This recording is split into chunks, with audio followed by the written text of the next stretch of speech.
अस्सलामुअलैकुम नाज़रीन, सहर्षी व्लॉग्स में एक दफ़ा फिर से आपको खुशामदीद कहते हैं। उम्मीद है आप सब ठीक होंगे, खैरियत से होंगे। अल्लाह ताला हमेशा आपको खुश खुर्रम और आबाद रखे। आज मैं लेकर आई हूँ आपके लिए एक डिफरेंट वीडियो जिसमें मैंने बनाया है चिकन कोरमा, वो भी डिफरेंट रेसिपी से। तो चलते हैं अपनी वीडियो की तरफ। मैंने इसमें लिया है हाफ़ केजी चिकन, जो कि मैंने अच्छी तरह वॉश कर लिया था, और 3 से 4 अदद बड़े से प्याज हैं, इसमें तकरीबन हाफ़ केजी होंगे। और ये है टमाटर 3 से 4 अदद। और यहाँ पर मेरा ऑयल गरम हो रहा है और मैं अब आहिस्ता आहिस्ता इसमें ऐड करूँगी, ऑयल में ऐड करूँगी चिकन, जो कि गरम हो चुका है। और हम बहुत ही केयरफुली इसमें चिकन ऐड करेंगे, एहतियात से, ताकि हमारा हाथ जले ना।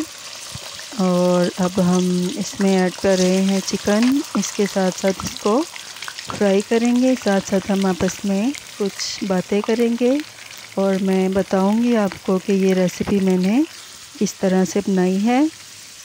अब मैं हल्की मीडियम आंच पर मैं चिकन को फ्राई कर रही हूँ, और चिकन फ्राई होने के साथ साथ बहुत ही मज़ेदार किस्म की खुशबू आ रही है। और ये देखें जी, हाफ़ तकरीबन मेरा चिकन फ्राई हो चुका है, इसने थोड़ा सा पानी भी छोड़ा है। और अब हम इसको अच्छी तरह से मुकम्मल तौर पर फ्राई कर लेंगे। और अब मैं इसमें थोड़ा सा ऐड करूँगी सॉल्ट, ताकि इससे चिकन में जब इसका टेस्ट जाता है तो चिकन का टेस्ट बहुत ही अच्छा हो जाता है। अब मैंने इसमें half tea spoon salt means के नमक ऐड किया है। और अब मैं इसकी अच्छी से दोबारा से बुनाई कर रही हूँ। अब मैंने इसमें ऐड किया है अदरक लहसुन का पेस्ट, जो कि मैंने ग्राइंड करके रख लिया था। ये मिक्स अदरक लहसुन का पेस्ट है, 1.5 टीस्पून। मैंने इसमें सालन वाला जो चम्मच होता है सालन डालने वाला, वो मैंने इसमें अदरक लहसुन ऐड किया है चिकन के अंदर। इसलिए ऐड किया है ताकि चिकन की जो स्मेल है वो चली जाए और इसकी अच्छी तरह से बुनाई हो जाए। अब जैसे ही अच्छी तरह से अदरक लहसुन भुन जाएगा तो इसको मैं फिर चिकन को थोड़ा निकाल लूँगी, ताकि ये ज़्यादा घुल ना जाए। अब चिकन में काफ़ी हद तक अदरक लहसुन भुन चुका है। अब मैंने चिकन निकाल कर तो अदरक लहसुन वाले ऑयल में मैंने प्याज को ऐड कर दिया है। अब मैं इन दोनों को आपस में मिक्स करके अच्छी तरह से प्याज और अदरक लहसुन की दोबारा से बुनाई करूँगी, क्योंकि अदरक लहसुन भी इसको भी थोड़ा सा और टाइम लगेगा कि अच्छी तरह से भुने। और ये देखें जी, अब हमारा ये प्याज का भी कलर आहिस्ता आहिस्ता से चेंज हो रहा है। तो उम्मीद है मेरे व्यूवर्स को ये डिफरेंट मेरी रेसिपी बहुत ही अच्छी लगेगी। तो आप बराए मेहरबानी मेरी वीडियो को लाजमी फुल वॉच करिएगा, ताकि आपको पूरी तरह से पता चल सके कि ये डिफरेंट रेसिपी मैंने इस तरह से चिकन कोरमा बनाया है इस रेसिपी से। अब मेरा प्याज काफ़ी हद तक फ्राई हो चुका है। अब ये इसको थोड़ा सा और जब भुन जाएगा तो मैं इसको इसमें मैं बाकी के इंग्रेडिएंट्स ऐड करूँगी। ये देखें जी, काफ़ी ब्राउनिश हो चुका है। अब इसमें मैं ऐड कर रही हूँ कटे हुए टमाटर, और जो मैंने मिर्चें कटिंग करके रखी थी मैं इसमें वो ऐड कर दिया है मैंने। अब मैं इन तीनों चीज़ों को अच्छी तरह से मिक्स करके पकाऊंगी, और फिर मैं आगे बताऊंगी कि मैंने आगे क्या किया है। अब ये अच्छी तरह से इन चीज़ों की बुनाई हो रही है। आप देख सकते हैं कि इसका ऑयल अलग हो चुका है। अब जैसे ही ये मुकम्मल तौर पर मिक्स हो जाएगा तो मैं इसको ग्राइंड करूँगी, इस सारे मटेरियल को।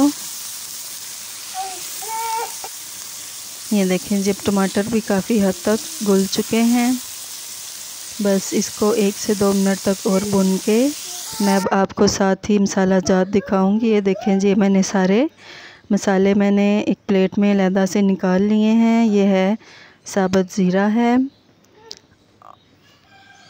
और हाफ़ टी स्पून मैंने लाल मिर्च ली है, और ये हल्दी है हाफ़ टी स्पून, और ये नमक है हाफ़ टी स्पून से भी कम है क्योंकि हमने चिकन में ऐड किया था।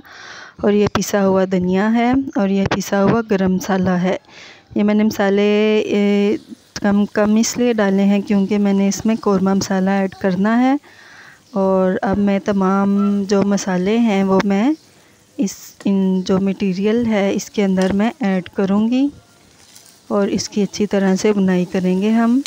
ये देखें जी, मैंने सारे इसमें मसाले ऐड करके इसकी अब अच्छी तरह से बुनाई कर रही हूँ।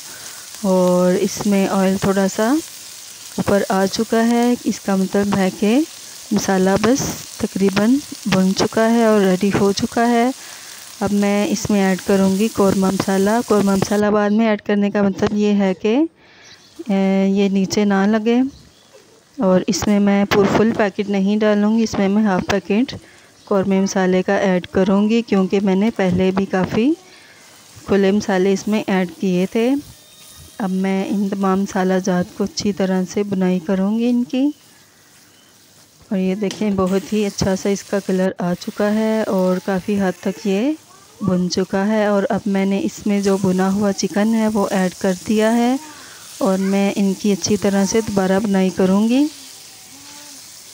ताकि ये अच्छी तरह से मिक्स हो जाए। और इसको मैं बाद में हल्की आंच पर ऊपर कवर करके ढक्कन दे के अच्छी तरह से मैं इसको पकाने के लिए रख दूँगी ताकि ये इसमें अच्छी तरह से इसको मैरिनेशन हो जाए, अच्छी तरह से ये मसाला इसके अंदर जज़ब हो जाए। अब आप देख सकते हैं कि ऑयल इसका भी काफ़ी ऊपर आ चुका है, जिसका मतलब है कि ये काफ़ी हद तक पक चुका है। और अब इसमें काफ़ी खुशबू आ रही है। मैंने इसमें थोड़ा सा पानी ऐड किया है। बेहतर तो यही है कि आप इसमें पानी की बजाय दही ऐड करें, क्योंकि मेरे पास दही अवेलेबल नहीं था, इसलिए मैंने थोड़ा सा पानी ऐड किया है इसमें। अब मैं इसको दोबारा से 10 मिनट्स के लिए अच्छी तरह पकने के लिए रख दूँगी। अब ये देखें, 10 मिनट्स के बाद मैंने जब इसको देखा है तो ऑयल इसका ऊपर आ चुका है और काफ़ी हद तक ये पक चुका है। अब बस ये इसमें मैं ग्रीनिश मसाले मीन्स के मैं इसमें धनिया वगैरह ऐड करूँगी और इसमें मैं सब्ज़ मिर्चें ऐड करूँगी। आपको उम्मीद है बहुत ही अच्छी लगी होगी मेरी ये रेसिपी।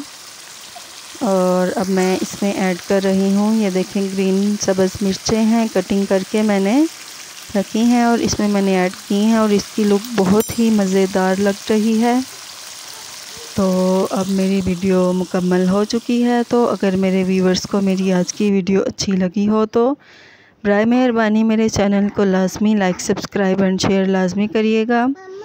और अल्लाह ताला हमेशा आपको खुश खुर्रम और आबाद रखे और ढेर सारी दुआओं के साथ अल्लाह हाफिज़।